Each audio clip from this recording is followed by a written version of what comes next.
বাড়ির নাম শোনেন, কত কত করে গুড় বিক্রি করেন কাকা? কত করে বেচেন কাকা গুড়? কাকা আমি কাকা 300 টাকা করে বেশি কাকা। বাড়ি কোন গ্রাম? বাড়ি আমার উত্তর চাঁদপুর, জোরপুর ইউনিয়ন চাচা, যশোর জেলা। যশোর জেলা, আচ্ছা থানা আচ্ছা। বাগারপাড়া। কত বছর ধরে করেন এই কাজ? আমি এই 8-9 বছর ধরে করি চাচা। ও আগে এখন ব্যবসা করতাম, কাঁচামালের ব্যবসা করতাম, তখন 8-9 বছর গাছ কাটি চাচা। ও দাদা গুড় আছে না? কাঁচা মাছ এখন এইটা তো আসলে দিন দিন বিলুপ্ত হয়ে যাচ্ছে, কেউ করতে চায় না এটা আসলে। না চাচা, এই যে পরিশ্রম বেশি তো চাচা, এদিকে করে না চাচা।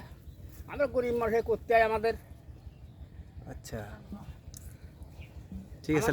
আমার নাম আব্দুল গপ্পার। আপনার কি বাপ এটা করতে নাকি আপনি? না না না, আমি ও এখন আপনার আর কোনো ভাই করে?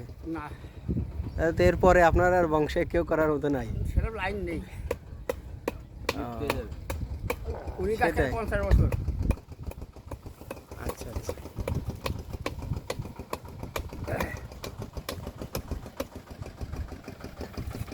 আর একজন আছে।